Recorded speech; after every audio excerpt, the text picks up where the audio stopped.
Hi guys, welcome back to Wisdom Learning channel. இன்னைக்கு இந்த வீடியோல என்ன பார்க்க போறீங்கன்னா இன்னைக்கு வந்து என்கிட்ட இந்த பழைய லேப்டாப் இருக்குல்ல 2GB லேப்டாப் இதுல வந்து Tiny 10 OS வந்து நான் இதுல இன்ஸ்டால் பண்ணிருக்கேன். இது எப்படி நான் இன்ஸ்டால் பண்ணேன்னு நான் இந்த வீடியோல காட்டுறேன் guys. வீடியோக்குள்ள போலாமா? வாங்க வீடியோக்குள்ள போலாம்.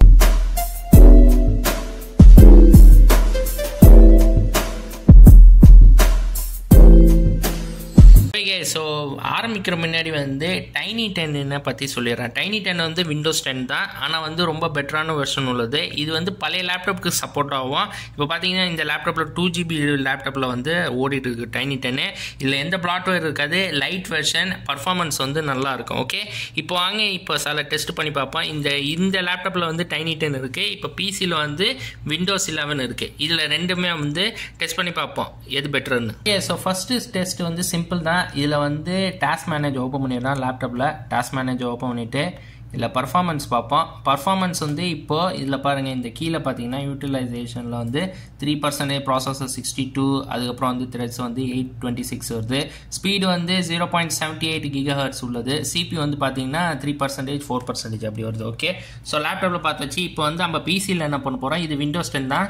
இதுலேயே வந்து டாஸ்க் மேனேஜர் போய் பர்ஃபார்மன்ஸில் போய் இதில் வந்து சிபி பார்த்தீங்கன்னா 6%, 2%. இதில் வந்து யூட்டிலைசேஷன் வந்து 2%. ப்ராசஸர் வந்து பாருங்கள் 200, த்ரெட்ஸ் வந்து 2308, 1.3956 GHz வருது ஸ்பீடு. ஓகே, ஸோ இதில் எந்த அப்ளிகேஷன் நான் ஓப்பன் பண்ணல.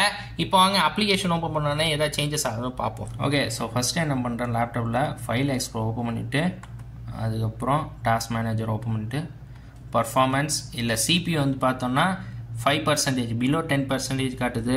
யூட்டிலைசேஷன் வந்து 4.5 காட்டுது. ஸ்பீடு வந்து 0.78, 80 GHz வரைக்கும் இருக்குது. ப்ராசஸ் வந்து 62 உள்ளது. ஓகே, ஸோ இப்போ வந்து லேப்டாப் உள்ளது பார்த்தாச்சு, டைனி 10 உள்ளது. இப்போது பிசியில் வந்து இது விண்டோஸ் 11 தான். இல்லை ஃபைல் எக்ஸ்ப்ளோர் ஓப்பன் பண்ணிக்கலாம். ஓகே, அதுக்கப்புறம் டாஸ்க் மேனேஜர் இப்போது பர்ஃபார்மன்ஸில் போயிட்டு சிபியூ பார்த்தோன்னா 7% காட்டிச்சு, 2%, 1%, 8% மாறிட்டே இருக்கு பாருந்தா, மாறிட்டே இருக்குது. யூட்டிலைசேஷன் வந்து 2%, ப்ராசஸ் வந்து 197 காட்டுது, 200 கூட காட்டும், மாறிட்டே இருக்குது.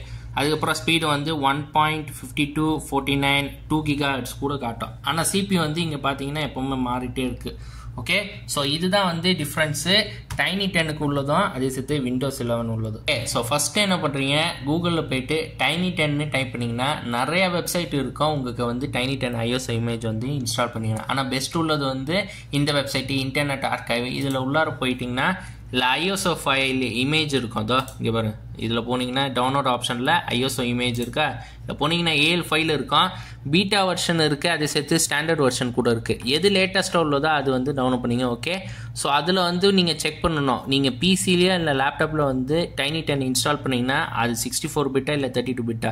32 பிட்டா இருந்துச்சுன்னா 886 உள்ளது, அதே சேர்த்து 64 பிட்டானா 64 பிட் உள்ளது. Okay guys, okay, so once நீங்கள் டைனி 10 iOS ஃபைல் இன்ஸ்டால் பண்ணிங்கன்னா இப்போ வந்து உங்களுக்கு பூட்டபிள் பென்ட்ரைவ் தேவை. ஸோ இதுக்கு வந்து பென்ட்ரைவ் வந்து அதிகமாக ஜிபி உள்ளது வாங்க, கம்மியான ஜிபி வந்து வராது. ஸோ அதிகமாக ஜிபி வந்து 16 GB பெட்டராக இருக்கும், இல்லை அதுக்கு மேலே ஓகே இருக்கும். ஓகே, ஸோ இதுக்கு வந்து உங்களுக்கு ரூஃபஸ் தேவை, பூட்டபிள் பென்ட்ரைவ். ஸோ ரூஃபஸ்ன்னு டைப் பண்ணிட்டீங்கன்னா, ஸோ ரூஃபஸ் டைப் பண்ணி என்டர் பண்ணோன்னே எஸ் கொடுத்துக்கோம்.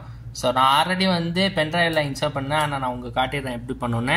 இங்கே வந்து டிவைஸோட பென்ட்ரைவ் இங்கே பேர் காட்டும். ஓகே, அதுக்கப்புறம் வந்து நீங்கள் செலக்ட் பண்ணணும் டிஸ்கா இல்லை ஐஎஸ்ஓ இமேஜா. ஸோ ஐஎஸ்ஓ இமேஜ் தான் இதோ இருக்குது, செலக்ட் பண்ணி ஓப்பன் பண்ணிடுங்க. ஓப்பன் பண்ணோன்னே இங்கே வந்து பார்ட்டிஷன் ஸ்கீம் இருக்குது. இதில் வந்து ஜிபிடி எம்பிஆர் உள்ளது. எம்பிஆர் தான் வந்து பழைய லேப்டாப் உள்ளதாக இருக்கும், அது நீங்கள் வந்து செக் பண்ணிங்க உங்களது வந்து எம்பிஆர் இல்லை ஜிபிடின்னு. ஓகே, ஒன்ஸ் நீங்கள் செக் பண்ணோன்னா கீழே ஸ்டார்ட் கொடுத்துட்டிங்கன்னா உங்களோட பூட்டபிள் பென்ட்ரைவ் வந்து ரெடி ஆகிடும். ஓகே, இப்போ வந்து இந்த பூட்டபிள் பென்ட்ரைவ் வந்து ரெடி ஆகிடுச்சு. இப்போ நான் வந்து ஆரம்பிக்கும் முன்னாடி வந்து நான் உங்களுக்கு ஒரு முக்கியமான பாயிண்ட் சொல்ல வேண்டியிருக்கும். நீங்கள் லேப்டாப்பில் வந்து இதில் இந்த பென்ட்ரைவ் இருக்குல்ல, இந்த பென்ட்ரைவ் இன்ஸ்டால் பண்ணுற முன்னாடி வந்து இப்போ லேப்டாப்பில் இருக்க ஸ்டோரேஜ் வந்து செக் பண்ணிங்க. ஏன்னா வந்து செட்டப் பண்ணுற டைமில் வந்து உங்களுக்கு வந்து ஸ்டோரேஜ் இல்லையான்னா உங்களுக்கு எரர் காட்டிட்டேன். அதனால ஆரம்பிக்கிற முன்னாடி இந்த லேப்டாப்பில் ஸ்டோரேஜ் இருக்கானே இல்லையானே செக் பண்ணிங்க. செக் பண்ணிட்டு தான் அதுக்கப்புறம் வந்து நீங்கள் பென்ட்ரைவ் வந்து இன்ஸ்டால் பண்ணணும். ஸோ நான் ஆல்ரெடி வந்து டைனி 10 வந்து லேப்டாப்பில் இன்ஸ்டால் பண்ணிட்டேன். ஓகே, ஆனால் நான் வந்து உங்களுக்கு கற்றுக் கொடுக்குறேன் எப்படி வந்து நீங்கள் இன்ஸ்டால் பண்ணணுன்னு. ஃபஸ்ட்டு என்ன பண்ணுறீங்கன்னா லேப்டாப்பில் இது செக் பண்ணிங்க, சி டிரைவில் செக் பண்ணிங்க ஸ்பேஸ் இருக்கா இல்லையான்னு செக் பண்ணிவிட்டு அதுக்கப்புறம் வந்து லேப்டாப் ஷட் டவுன் பண்ணிவிடுங்க. அதுக்கப்புறம் வந்து பென்ட்ரைவ் வந்து இன்ஸ்டால் பண்ணுங்க. லேப்டாப்பில் இன்ஸ்டால் பண்ணோன்னே இப்போ வந்து லேப்டாப் ஆன் பண்ணிவிட்டு என்ன மாதிரி பிராண்ட் லேப்டாப் வச்சிங்கன்னா அதோட பூட் கீ வந்து நான் வச்சிங்க F12 இருக்கலாம், F10 இல்லை F11 இல்லை F8 கூட இருக்கலாம். ஏதாவது ஒரு பூட் கீ இருக்கலாம். நீங்கள் என்ன மாதிரி பிராண்ட் லேப்டாப் வச்சிங்கன்னா டேப் பண்ணிகிட்டே இருக்கணும். உங்களுக்கு வந்து அந்த லோகோ காட்டுற முன்னாடி. ஓகே, ஸோ ஒன்ஸ் நீங்கள் வந்து டேப் பண்ணி முடிச்சோன்னா உங்களுக்கு வந்து வேறு ஸ்க்ரீன் ஓப்பன் ஆகும். அதில் வந்து உங்களுக்கு ப்ளூ ஸ்க்ரீனில் வந்து டைனி 10ஓட மீன்ஸ் Windows 10 Windows 11 இருக்குல்ல, அதே மாதிரி டைனி 10ஓட செட்டப் காட்டும். ஒன்ஸ் நீங்கள் செட்டப் முடிச்சிட்டிங்கன்னா உங்களோட லேப்டாப் வந்து டைனி 10 வந்து ஃபுல்லி இன்ஸ்டால் ஆகுது. ஓகே, ஸோ ஃபைனலாக வந்து நீங்கள் பார்த்துட்டீங்க இந்த பழைய 2GB லேப்டாப்பில் டைனி 10 OS வந்து எப்படி நான் இன்ஸ்டால் பண்ணணும்னு காட்டிட்டேன். ஓகே, ஸோ இது ஆல்ரெடி நான் இன்ஸ்டால் பண்ணிச்சேன். ஆனால் இதோட ப்ராசஸ் எப்படி இன்ஸ்டால் பண்ணணும்னு சொல்லிடுறேன். ஸ்டெப் 1 வந்து டைனி 10ஓட ISO ஃபைல் வந்து வெப்சைட் வந்து லிங்க்ல இருக்குது, டிஸ்கிரிப்ஷனில் செக் பண்ணிங்க. அதுக்கப்புறம் பூட்டபிள் பண்ணுற ரூஃபர்ஸோட லிங்க்காக இருக்குது, அதை செக் பண்ணிங்க. அதுக்கப்புறம் எல்லாம் செட் பண்ணி முடிச்சோன்னா உங்கள் bootable pen drive tiny 10 ISO file install பண்ணது இருக்கும் உங்கள்கிட்ட. ஸோ இது எப்படி ப்ராசஸ் வந்து செட் பண்ணணும்னு அதான் சொல்லி காட்டிட்டேன். ஓகே கைஸ், ஸோ இந்த வீடியோ பிடிச்சுன்னா லைக் பண்ணுங்கள், இந்த வீடியோ வந்து உங்கள் ஃப்ரெண்ட்ஸுக்கு ஷேர் பண்ணுங்கள். புதுசாக வந்தீங்கன்னா சப்ஸ்கிரைப் பண்ணிட்டு மறக்காமல் பக்கத்துக்கு பெல் பட்டன் ப்ரெஸ் பண்ணுங்கள். ஏதாவது டவுட்ஸ் இருந்துச்சுன்னா வந்து கமெண்ட் செக்ஷனில் சொல்லுங்கள் கைஸ்.